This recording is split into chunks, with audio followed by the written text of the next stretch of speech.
Hey guys, Mikey's continuing the streak. I think I'm on like day 6 or 7 or something. So I'm finding that I want to talk mental illness on this streak more than I had maybe in the past. Found and I hope the sound's not too bad. It's hot, guys. I'm in my car with my air conditioning going, so hopefully that doesn't bother you too much. I have more paperwork today. So today we're going to talk about how anxiety leads to bipolar? A new article that I found, and I need to find a source here to tell you. It's from BipolarHope.com, and it's very fascinating. I'm going to just read most of it to you guys.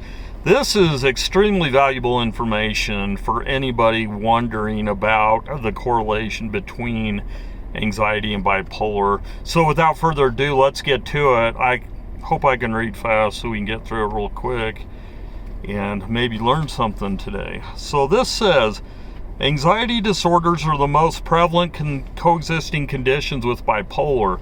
In fact, recent studies indicate that more than half of those with bipolar also have a diagnosis of anxiety. The overlap is so striking, medical researchers are questioning whether or not it could be a precursor to bipolar. Guys, I've been thinking about my youth a lot lately, and I am realizing that I spent a lot of time with severe anxiety as a child. So we move on. Either way, chronic worry, stress, and tension play such an influential role in how we respond to treatment that assessing of these symptoms is a critical first step. Understanding how anxiety and bipolar interact is key to effective treatment for both conditions. So, next part goes on to anxiety 2 ways. It's important to determine how these puzzle pieces fit together. Anxiety can be either a symptom of bipolar or a separate quorum-bred condition. Making a distinction requires monitoring both mood and anxiety, noting the duration of disturbances in each. If your anxiety alleviates when you achieve mood stability, then it is likely a symptom of bipolar. However, if your mood is stable but your tension and nervousness persist, then you likely have a coexisting condition. Greater impact. Obtaining an accurate and early diagnosis, which is a huge problem for me because I didn't get diagnosed until I was in my mid-40s. So I'll say that again. Obtaining an accurate and early diagnosis can have a considerable influence on well-being because anxiety exacerbates the course of bipolar in a number of ways. Specifically, research shows that anxiety results in bipolar symptoms that are more severe and more frequent. It is linked to decreased medication adherence. So if you're getting your diagnosis late, such as your boy, medications may not even work as well, which was interesting to hear. And it is associated with greater residual symptoms when a mood episode resolves. Mistaken identity. Whether a symptom of bipolar or its own diagnosis, anxiety can be mistaken for acute or temporary stress or vice versa. This generally occurs during troubling life circumstances such as going through a negative experience or dealing with a traumatic event. Yet sometimes anxiety can come out of nowhere, remaining a concern even in the absence of an identifiable cause or trigger.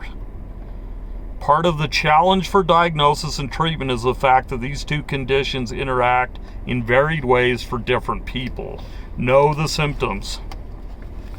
Because it's not always easy to distinguish between where anxiety falls in relation to bipolar as a separate condition or a symptom, health professionals point to the following as an indication of a coexisting diagnosis: panic and dread, poor sleep due to anxiety, ongoing anxiety with bipolar symptom when bipolar symptoms are stable, not showing response to anxiety treatment, and difficulty finding appropriate medication dosing, which I think may have been an issue for me in the past as well.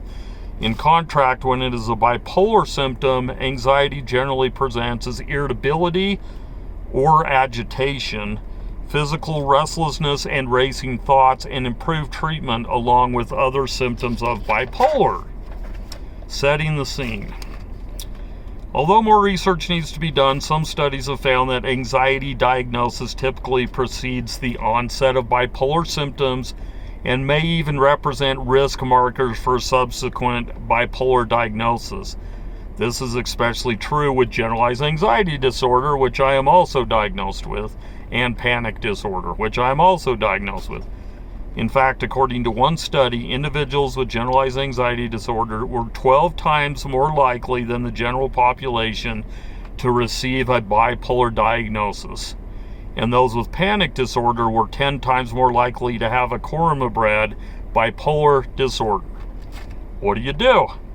Because a coexisting anxiety condition tends to worsen the course of bipolar, getting an accurate diagnosis as early as possible is essential. In addition to a tailored medication and psychotherapy treatment protocol, there are other ways to help manage anxiety symptoms. Physical activity, mindfulness meditation, which my daughter taught me some the other night, adequate sleep, joining a support group like NAMI or NAMI, however you say that, avoiding caffeine, which I have a real problem with, and learning to reshape negative thoughts and behaviors. I'm trying to work on that as well, perhaps with the assistance of talk therapy. Guys, hope I didn't bore you. I thought this was really important.